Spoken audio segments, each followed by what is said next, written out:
Dunia dibuat geger oleh Kim Jong-un. Setelah masuk Islam dan umroh ke Tanah Suci, Kim Jong-un menangis di depan Ka'bah. Apa yang sebenarnya terjadi hingga dirinya menangis dan cinta Islam? Pastikan Anda menonton sampai akhir, karena kisah ini mengguncang hati. Jangan lupa klik subscribe supaya tidak ketinggalan cerita menarik lainnya. Sebelum mulai ceritanya, silahkan tuliskan di kolom komentar, sahabat berasal dari mana saja, siapa tahu ada yang berasal dari daerah yang sama. Mari kita mulai kisahnya. Episode 1, Air Mata di Ka'bah. Matahari pagi menyinari langit Makkah dengan kelembutan yang hanya bisa dirasakan oleh hati yang sedang bertobat. Di tengah kerumunan jutaan jamaah umrah, sosok asing yang tak dikenali publik berjalan pelan mengenakan pakaian ihram putih sederhana. Ia tampak ragu, gugup, namun terus melangkah menuju Ka'bah dengan tatapan yang syarat dengan gejolak batin. Beberapa orang di sekitarnya menoleh, sebab wajahnya begitu familiar, hingga akhirnya seseorang merekam momen ketika pria itu mendekap Ka'bah dengan tubuh gemetar dan air mata mengalir deras. Dunia belum tahu siapa dia, tapi kamera tak bisa berbohong, itu adalah Kim Jong-un. Di balik tangisnya yang dalam, hati Kim Jong-un, atau kini ia lebih memilih nama Khalid Kim, bergetar hebat. Ini bukan sekadar perjalanan spiritual, ini adalah pelarian dari kehampaan yang telah ia rasakan selama bertahun-tahun memimpin dengan tangan besi. Kini, di tempat yang suci ini, ia merasa kecil. Ia memeluk Ka'bah seolah sedang memeluk harapan terakhirnya, memohon kepada Tuhan agar menerima dirinya yang dahulu banyak berdosa. Ia berbisik lirih dalam bahasa Arab yang masih terpatah-patah, "Ya Allah, terimalah hamba-Mu yang hina ini." Sementara itu, dunia luar mulai bereaksi. Video dirinya yang menangis di depan Ka'bah telah viral di media sosial. Di Twitter, tagar-tagar kimat Ka'bah menjadi trending global. Para analis bingung, para pemimpin dunia tercengang. Pemerintah Korea Utara segera mengeluarkan pernyataan resmi yang menyebut bahwa video itu adalah rekayasa musuh. Tapi kenyataan tak bisa disembunyikan, ekspresi wajah itu terlalu nyata, air mata itu bukan akting. Media mulai membongkar keberadaan jet pribadi Korea Utara yang sempat mendarat diam-diam di Jeddah 2 hari sebelumnya. Sementara dunia berspekulasi, Khalid Kim tetap berdoa dalam diam. Ia tahu bahwa hidupnya tak akan pernah sama setelah ini. Tapi baginya, keimanan adalah revolusi paling sejati. Ia tidak lagi mencari kekuasaan, melainkan ketenangan jiwa. Di pelataran Ka'bah yang luas, di bawah langit yang jujur, seorang diktator telah meruntuhkan tembok egonya dan lahir kembali sebagai seorang hamba. Episode ini bukanlah akhir, ini hanyalah awal dari kisah yang akan mengguncang dunia. Episode 2, Pengakuan Sang Diktator. Malam itu, di salah satu kamar hotel mewah di Makkah yang dijaga ketat tanpa pengenal resmi, Kim Jong-un duduk termenung di atas sajadah.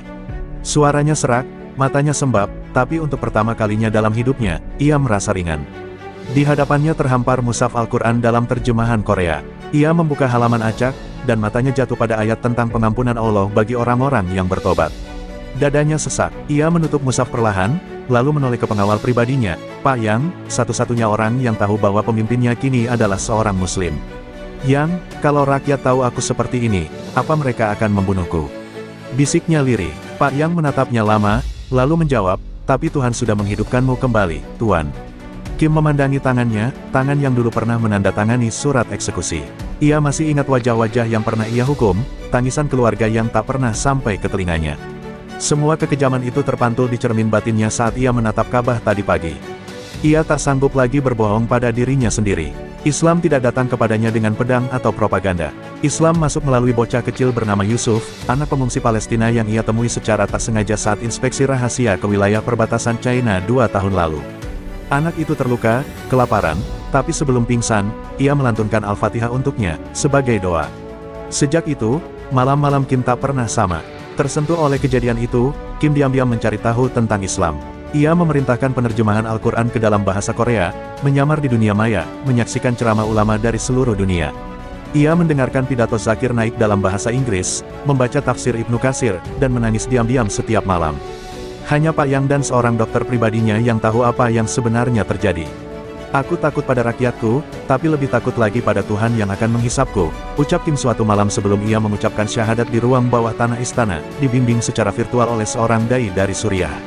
Kini, duduk di Makkah, ia merasa semua pencarian itu telah membawanya ke tempat yang tepat.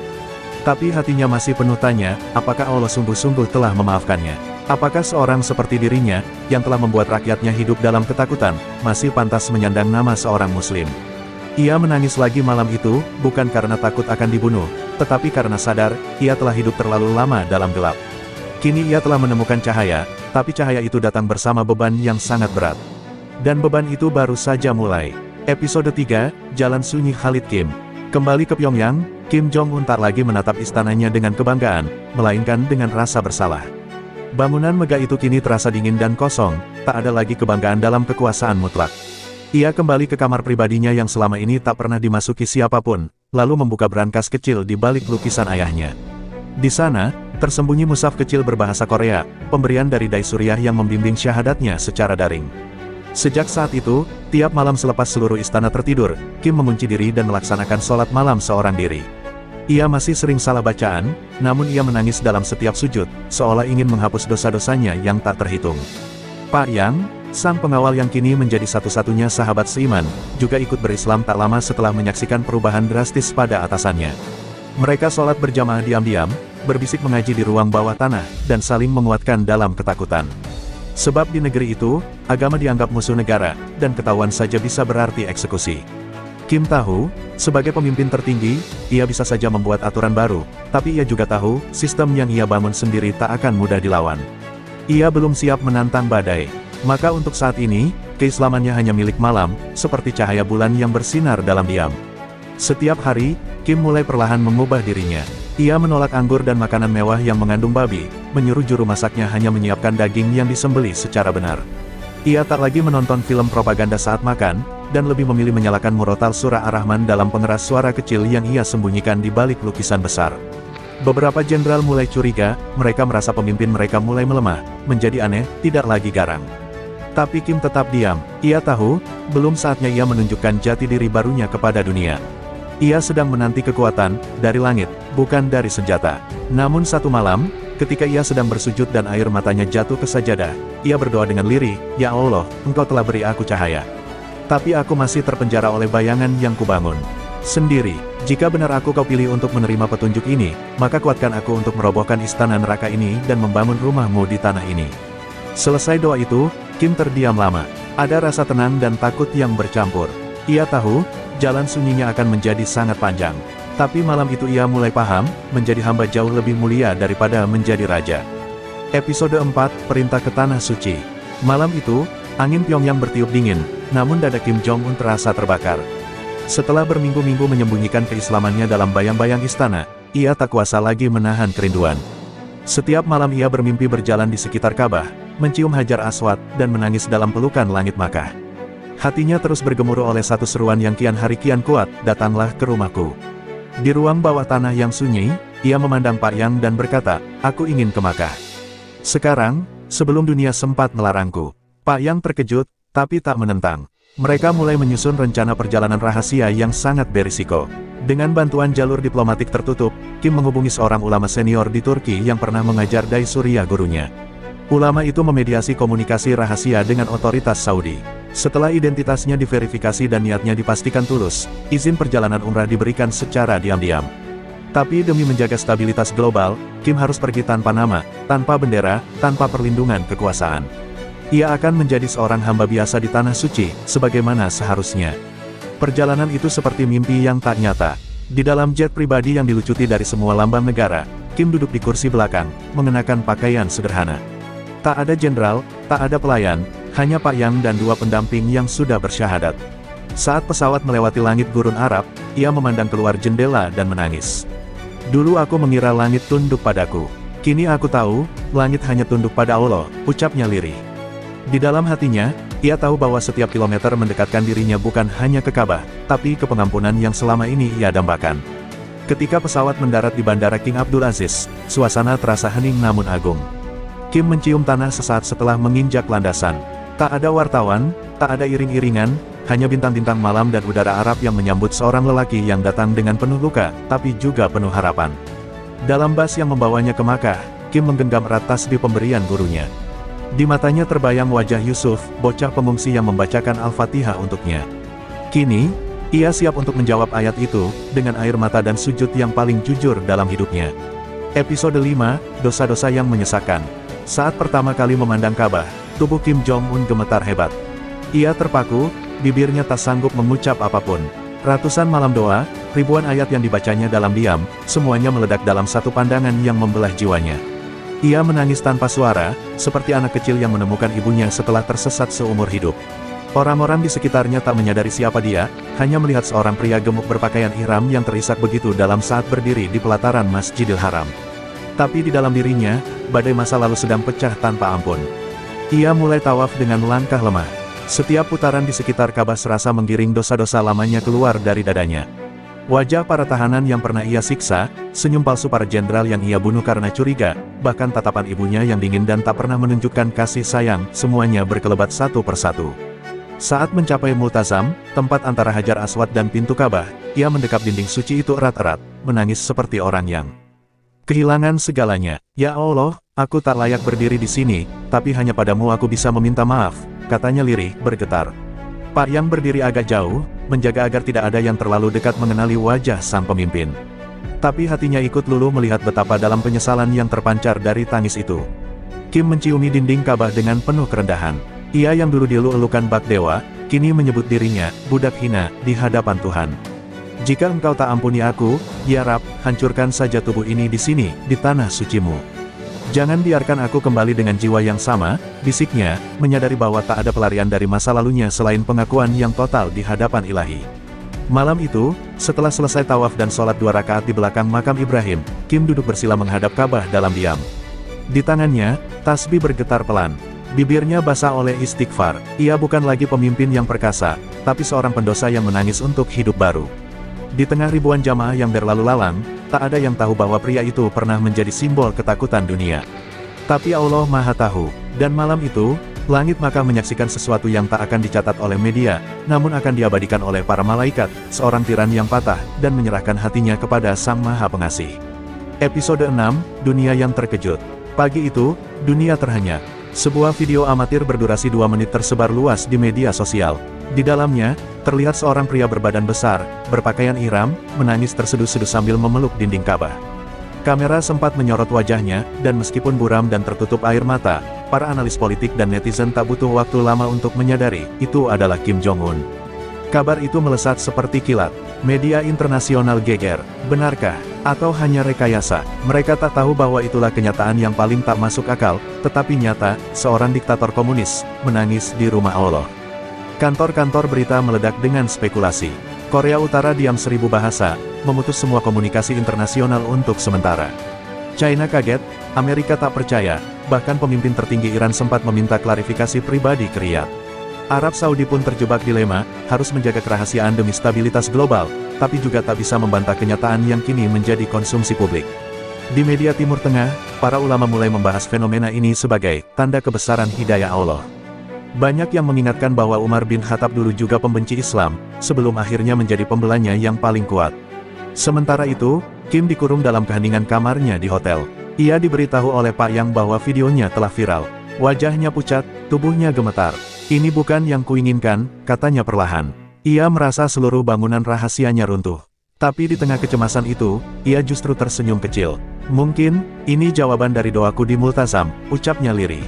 Ia sadar, ia tak bisa kembali ke Pyongyang sebagai orang yang sama. Dunia sudah melihatnya, rakyatnya mungkin sudah tahu. Tapi di lubuk hatinya, ada secerca keberanian yang mulai menyala. Mungkin, inilah saatnya ia hidup dengan jujur, apapun risikonya.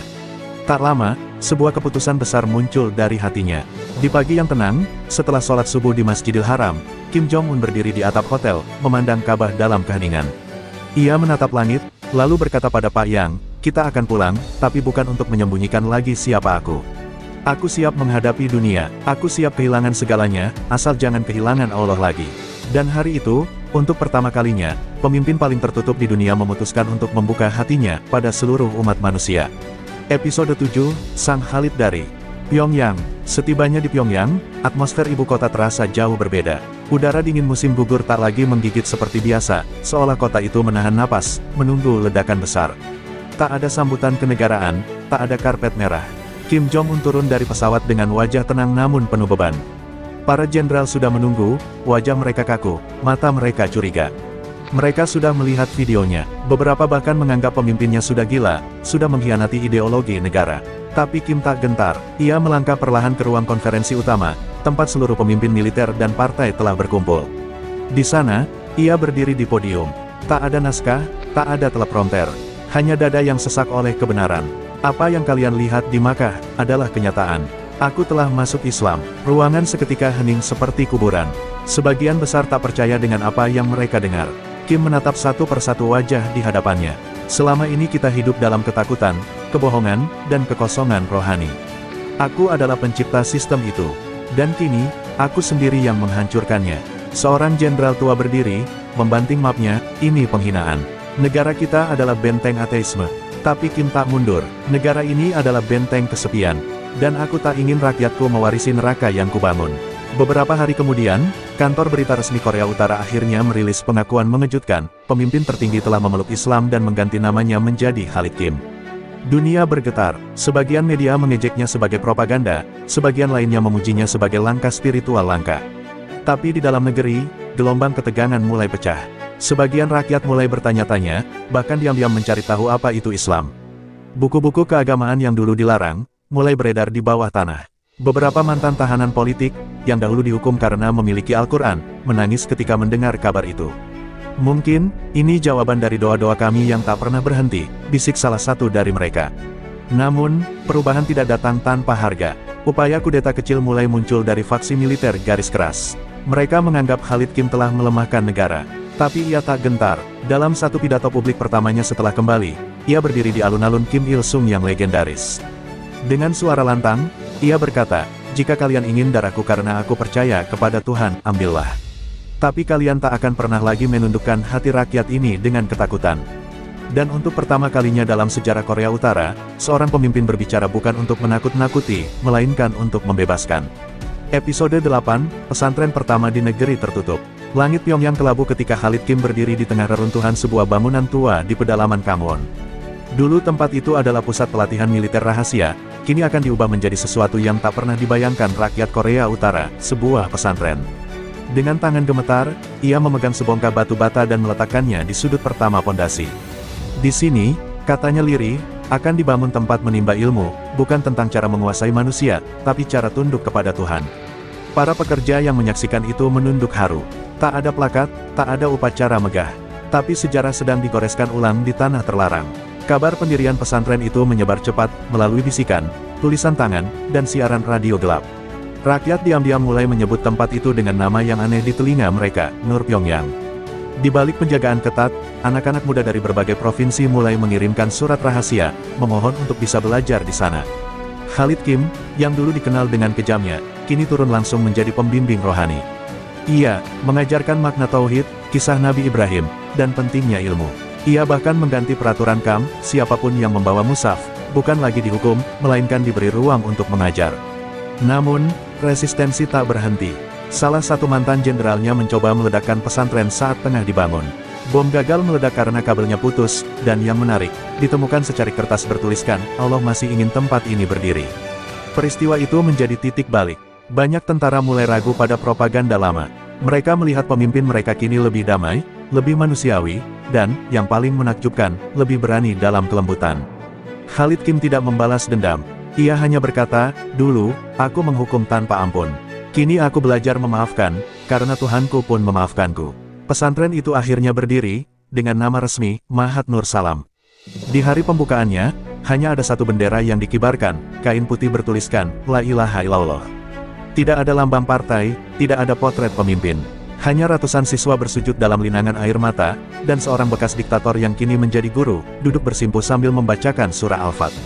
Dunia masih bingung, Barat takut, Timur bertanya-tanya.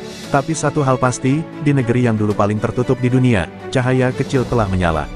Dan itu dimulai dari hati seorang pria yang dulu tak kenal Tuhan. Episode 9, Kafilah Terakhir dari Gaza. Pagi itu, Khalid Kim menerima kabar yang tak pernah ia bayangkan. Sebuah surat tiba melalui saluran diplomatik yang tidak biasa, dari seorang pemimpin Palestina yang tak dikenal, seorang ulama yang berada di Gaza. Surat itu singkat, namun penuh makna, "Kami membutuhkanmu, Khalid. Gaza membutuhkanmu." Kim terdiam sejenak di atas meja kerjanya di Mahat Nur Salam, memandang surat itu dengan mata basah. Gaza, yang selama ini ia dengar hanya melalui berita perang dan kesedihan, kini mengingatkannya pada seruan perjuangan yang lebih besar, perjuangan yang bukan lagi tentang kekuasaan, tetapi tentang martabat manusia. "Jika aku bisa menolong mereka, aku harus pergi," bisiknya. Tanpa banyak bicara kepada siapapun, ia memerintahkan pendirian kafilah bantuan. Tapi kali ini, bukan hanya bantuan materi yang ia kirim. Ia memutuskan untuk membawa pesan yang lebih kuat, bersatu dalam iman. Kafilah itu terdiri dari ratusan warga Pyongyang, berbagai ulama, bahkan beberapa mantan tentara yang kini mencari cahaya dalam Islam. Mereka akan mengirimkan tidak hanya uang dan obat-obatan, tetapi juga sebuah visi baru, sebuah semangat perdamaian yang datang dari tanah yang paling terisolasi di dunia. Dalam perjalanan panjang menuju Gaza, Khalid Kim duduk di tengah mereka, mendengarkan keluh kesah para pejuang Palestina, dan berbicara tentang apa yang selama ini dia temukan di Islam. Perang dimulai dalam hati, tetapi damai harus dimulai di bumi. Sesampainya di Gaza, keadaan jauh lebih parah dari yang dibayangkan. Jalan-jalan penuh dengan puing, dan para pengungsi terdesak ke setiap sudut yang ada. Namun, meskipun begitu, di mata mereka tetap ada harapan. Di sebuah masjid yang hampir runtuh, Khalid Kim memimpin doa bersama para warga Gaza. "Kita tidak sendirian," ucapnya dengan suara bergetar. "Dari Pyongyang, dari tempat yang dulu penuh kesaliman, kami datang untuk menunjukkan bahwa kemanusiaan selalu menemukan jalannya kembali, apapun yang terjadi." Saat salat berjamaah selesai, seorang ibu Palestina mendekat dan menatapnya dengan mata penuh air mata. "Kami tahu, engkau datang dari jauh, tapi Allah mengutusmu. Dan ini adalah kebaikan yang tak terduga." Khalid hanya menunduk, tak mampu berkata-kata, dan air mata pun menetes di pipinya. Hari-hari berikutnya, Khalid Kim tinggal di tengah rakyat Gaza, merasakan penderitaan mereka, dan berjanji untuk membantu membangun kembali, bukan hanya rumah yang hancur, tetapi juga harapan yang mulai padam. Video dirinya yang berbicara di Masjid Gaza, dengan latar belakang puing-puing, segera tersebar di dunia maya. Bukan hanya orang-orang Palestina yang tergerak, tetapi dunia internasional mulai terhenyak melihat pemimpin negara yang pernah dikenal karena kebijakan brutal, kini menjadi jembatan bagi perdamaian. Kafilah yang ia kirim tidak hanya membawa bantuan fisik, tetapi juga sebuah pesan global. Di tengah kegelapan, masih ada cahaya yang bisa membawa kita menuju masa depan yang lebih baik. Episode 10, Perjalanan Pulang yang Tak Sama. Setelah beberapa minggu di Gaza, Khalid Kim merasakan sebuah kedamaian yang belum pernah ia rasakan sebelumnya. Meski rintihan penderitaan terdengar di setiap sudut kota yang hancur, ada kekuatan luar biasa dalam diri rakyat Gaza yang membuatnya percaya bahwa perjuangan ini lebih dari sekadar politik. Ini adalah tentang kemanusiaan, tentang semangat yang tak bisa dihancurkan. Di tengah debu dan darah, ia menemukan harapan. Dan dalam setiap langkah kakinya menuju pesawat untuk pulang, ia menyadari bahwa ia bukan lagi orang yang sama. Perjalanan ini telah mengubahnya dari dalam, mengikis sisa-sisa ketamakan dan keangkuhan yang dulu menguasai dirinya. Pesawat yang membawanya kembali ke Pyongyang terasa lebih sunyi dari biasanya. Saat menatap jendela, Khalid memikirkan segala yang telah ia lakukan, dari pendirian pesantren pertama di Korea Utara, hingga perjalanan penuh haru ke Gaza. Dunia kini memandangnya dengan cara yang berbeda. Beberapa negara menganggapnya sebagai simbol harapan, sementara yang lain masih meragukan niatnya. Namun, yang lebih penting bagi Khalid adalah perubahan yang terjadi di dalam dirinya sendiri. "Mungkin aku bukan lagi pemimpin yang dicintai, tapi aku ingin menjadi pemimpin yang dicari untuk memberi petunjuk, bukan lagi untuk dihormati karena kekuasaan," pikirnya dengan berat hati. Sesampainya di Pyongyang, rakyat sudah tahu bahwa perubahan besar telah terjadi. Sebagian dari mereka masih ragu, tetapi banyak yang kini menatap Khalid dengan tatapan penuh harapan. Di Mahat Nur Salam, anak-anak muda yang dulu hanya mengerti peperangan, kini berlari ke masjid untuk belajar lebih banyak tentang Islam dan nilai-nilai kemanusiaan. Khalid berdiri di depan mereka, tersenyum tipis. Namun di dalam hati, ia merasa berat. Tanggung jawab kini semakin besar. "Aku telah mengubah nasib negara ini, tetapi aku tahu ini baru permulaan." Perjalanan menuju kedamaian sejati tak mudah, ucapnya di depan mereka, dengan suara penuh tekad. Namun, di balik senyum dan langkah barunya, Khalid tahu bahwa dunia ini masih penuh dengan tantangan. Ia memandang Pyongyang, yang kini lebih hidup dengan rasa kebersamaan dan kasih sayang. Rakyatnya, meskipun dibentuk dalam ketakutan selama bertahun-tahun, mulai mengerti bahwa kekuasaan bukanlah segalanya. Bagi Khalid Kim, ini adalah awal baru. Sebagai pemimpin, ia tak akan lagi mencari penghormatan. Sebaliknya, ia akan mencari cara untuk memimpin dengan penuh kerendahan hati dan pengabdian pada Tuhan dan umatnya. Dunia masih menantikan langkah-langkah besarnya, tapi kali ini, Khalid Kim tahu pasti, ia tidak akan pernah berjalan sendirian lagi.